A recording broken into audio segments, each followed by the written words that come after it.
الشيطان الرجيم بسم الله الرحمن الرحيم وصلى الله على محمد وآله الطيبين الطاهرين اللهم صل على محمد وآل محمد. أما بعد قال مولانا أمير المؤمنين عليه السلام أزرى بنفسه من استشعر الطمع ورضي بالذل من كشف ضره وهانت عليه نفسه من أمر عليها لسانه.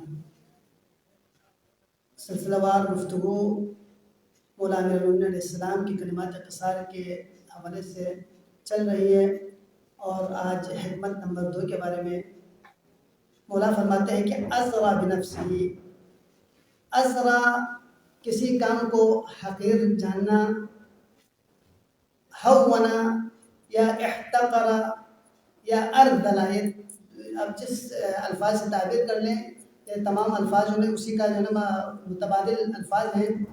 بے ارزش جاننا یعنی پست سلوک، یہ تمام معنی میں آ جاتے ہیں۔ ارذل بنفسی یعنی خود کو بے ارزش بنانا۔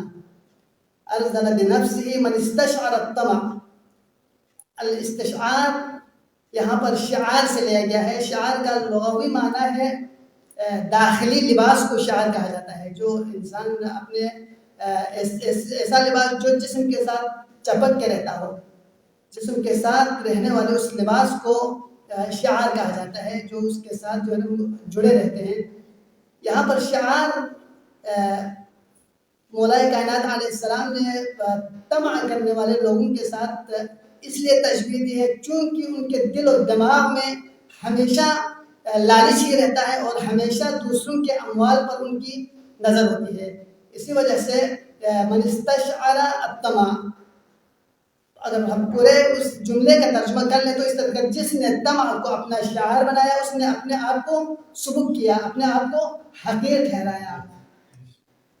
اور ورضی بالذل، وہ ضلالت پر راضی ہو گئے۔ رضیہ راضی ہونا، ذل ضلالت پر راضی ہونا، سبکی پر راضی۔ یہاں پر بھی وہی ضلالت سے مراد اپنے آپ کو حقیر جاننا، اپنے آپ کو پست سمجھنا، اپنے آپ کا بے وقعت بنانا۔ کون لوگ؟ من کشف عن ضره، وہ شخص جو اپنی مشکلات کو لوگوں کے سامنے بیان کر لے، ان کا اظہار کر لے۔ انسان جب مشکلات میں ہوتے ہیں تو اس صورت میں لوگوں کے ساتھ وہ شیئر کر دیتے ہیں، تو بعض اوقات اگر اپنی مشکلات کو ایسے لوگوں کے ساتھ شیئر کرے، ایسے لوگوں کے ساتھ بیان کر لے، ایسے لوگوں کے سامنے رکھیں جن سے کوئی فائدہ نہ ہو، تو اس صورت میں سوائے اپنی بے بسی اور اپنی جو ہے نا مشکلات کو، پریشانیوں کو دوسروں کے سامنے رکھ کے بے بسی کا اظہار کرنے کے علاوہ اور کچھ ہاتھ نہیں آتا۔ لہٰذا یہاں پر مولا کائنات نے فرمایا ورضی بالذل، وہ اپنے آپ کو جو ہے نا حقیر جاننے پہ راضی ہو گئے، لوگوں کے سامنے اپنی بے بسی کا اظہار کرنے کو راضی ہو گئے۔ من کشف عن ضره، جو مشکلات کو لوگوں کے ساتھ بیان کر لیتے ہیں۔ یہاں پر آیا کوئی بھی مشکلات، کوئی بھی پریشانی کسی کے ساتھ شیئر نہ کرے، کسی کو بیان نہ کرے کہ یہی مراد ہے؟ نہیں، بلکہ بعض اوقات انسان جو ہے مجبور ہو جاتے ہیں، جس طرح محدث قمی رحمۃ اللہ علیہ نے اس کو تقریباً 3 قسموں میں تقسیم کیا ہے کہ بعض چیزیں ایسے جو ضروریات میں سے ہیں، ضروریات کے حوالے سے ہر ایک محتاج ہے کہ اپنی مشکلات کو دوسروں کو بیان کر لے۔ جیسے کہ مثلا کوئی مریض ہے تو اس صورت میں اس کے علاج معالجے کے لیے کسی دوسرے شخص کے ساتھ رجوع کرنا پڑتا ہے، ڈاکٹر سے رجوع کرنا پڑتا ہے، اس سے مدد لینا پڑتا ہے۔ اور اسی طرح دنیا میں بعض ایسی چیزیں ہیں جن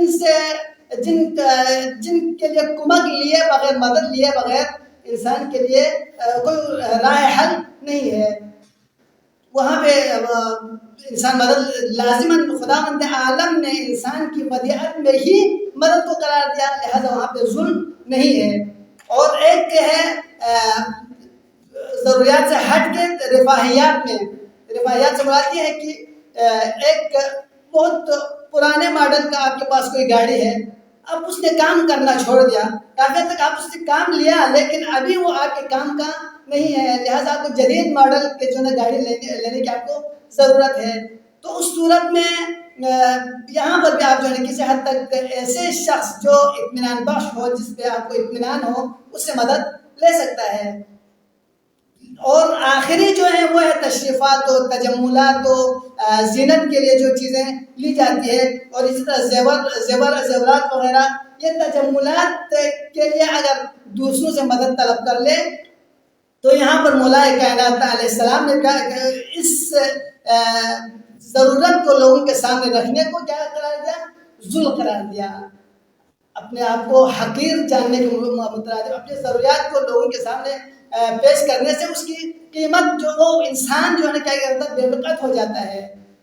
لہذا مولا کائنات نے اس جملے میں اور پہلے جملے تقریباً یہ مکمل طور پر اس کلمات اقسام میں 3 چیزوں کے بارے میں بیان کیا، اور تیسری چیز ہے وحانت علیہ نفسہ من امر علیہ لسانہ، اور جس نے وحانت علیہ نفسہ، اپنے نفس کو اس شخص نے احانت میں ڈال دیا، من امر علیہ لسانہ، جس نے اپنے نفس کے اوپر اپنی زبان کو حاکم بنایا۔ اگر نفس کو حاکم بنا دے تو اس میں تفکر کا جو جنبہ ہے، تدبر کا جو جنبہ ہے، سوچنے کا جو جنبہ ہے، اس کے ساتھ وہ معاملہ کرتے ہیں لوگوں کے ساتھ۔ لیکن جو زیادہ بولتے ہیں، بولنے والے ہیں، وہ جو ہے نا کہیں نہ کہیں پھسل جاتے ہیں۔ بعض حدیث میں آیا ہے کہ جو زیادہ بولتے ہیں اس نے اپنے آپ کو ہلاک میں ڈال دیا، ہلاکت میں ڈال دیا۔ لہٰذا مولا کائنات نے معاشرے میں لوگوں کی جو 3 قسم کے لوگ جو کہ اخلاقی پستی کا شکار ہوتے ہیں، ان کا تذکرہ کیا ہے۔ ان میں سے کیا ہے؟ وہ طمع کرنے والا ہے۔ آپ جس قدر جو ہے نا طمع کریں گے، یعنی طمع کرنے کا مطلب کیا ہے کہ آپ حل میں مزید کا شکار ہو جائے۔ خداوند عالم نے جو چیز آپ کو عطا کی ہے اس پہ راضی نہ رہے، بلکہ دوسروں کی چیزوں کی طرف آپ نظر رکھیں، تو دوسروں کے مال کی طرف آپ وہاں پہ اگر آپ نظر رکھنے کا مطلب یہ ہے کہ آپ جب آپ میں طمع آ جائے تو اس وقت حلال حرام کو آپ دیکھے بغیر اس کو حاصل کرنے کی کوشش کر لیتے ہیں۔ اگرچہ اس میں بھی جو شارحین ہیں، جو عرفاء ہیں، انہوں نے بھی یہاں پر بھی تقسیم کیا ہے کہ طمع کی جو ہے 3 قسمیں ہیں۔ ایک طمع مباح ہے، ایک طمع حرام ہے، اور ایک طمع جو ہے نا مستحب ہے۔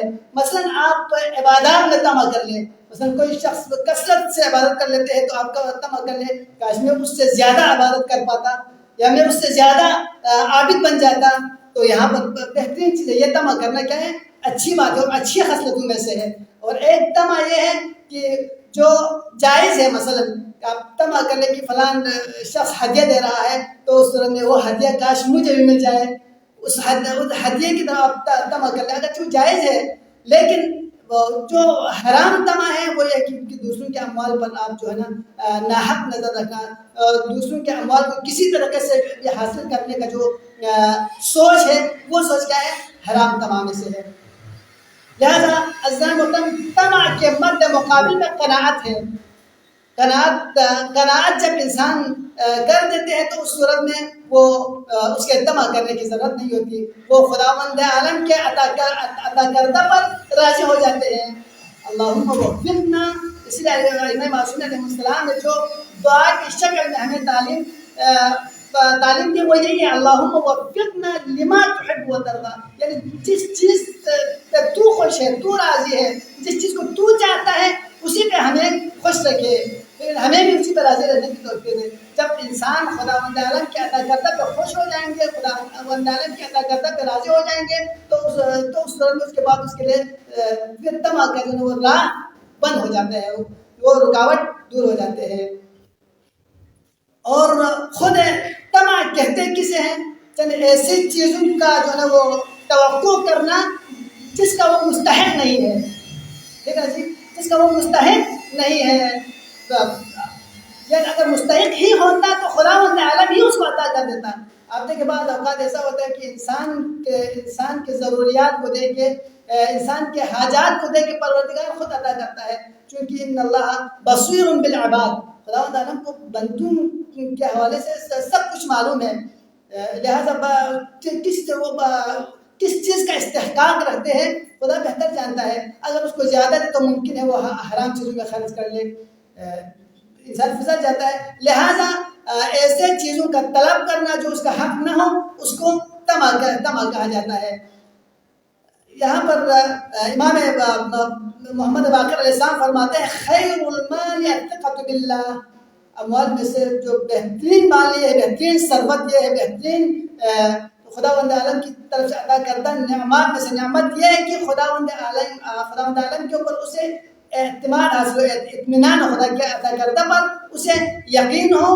والیأس مما فی ایدی الناس, اور لوگوں کے اموال سے بے نیاز ہونا یہ بہترین ثروت ہے. لوگوں کے آپ جو ہے نا جب آپ کے پاس جو چیز ہے اسی پر آپ اکتفا کر لیں تو اس میں اس سے بڑی ثروت کیا ہو سکتی ہے. آپ معاشرے میں دیکھیں جو طماع قسم کے لوگ ہیں, لوگ ان کو کس نظر سے دیکھتے ہیں.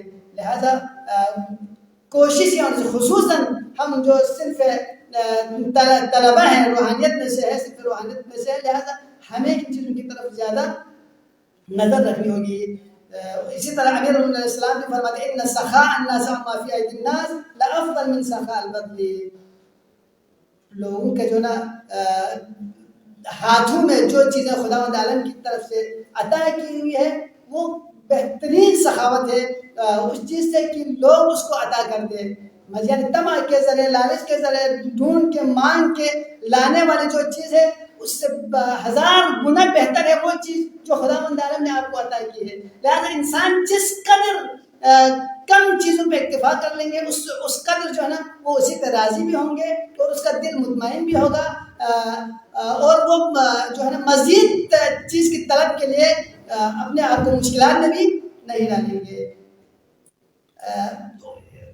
طمع اور یہ ہے کہ امیر علیہ السلام بھی آپ سب جانتے ہیں, مولا کائنات کا فرمان مشہور ہے, فرماتے ہیں کہ منہومان لا یشبعان, طالب العلم و طالب الدنیا, دو بھوکے کبھی سیر نہیں ہوتے, ایک طالب علم ہے اور ایک طالب دنیا ہے. اب جس قدر دنیا داری کریں گے اس قدر آپ جو ہے مزید طلب دنیا کے لیے قدم اور بڑھا دیں گے, وہ حاصل ہو جائے مزید آپ چاہیں گے.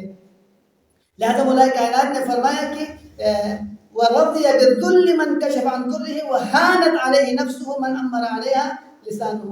اور وہ شخص جو اپنے زبان کو جو ہے نا مقدم کر لے, حاکم بنائے, اپنے زبان کے نفس کو زبان کے سپر کر دے تو اس صورت میں وہ کیا ہو جاتا ہے, احانت لوگوں کے نظروں میں وہ گر جاتا ہے, وہ حقیر ہو جاتا ہے, وہ سبک لوگ اس کو بے وقعتی سے دیکھنے لگتا ہے. چونکہ کثرت کلام سے انسان جو ہے نا خطا کا شکار ہو جاتا ہے.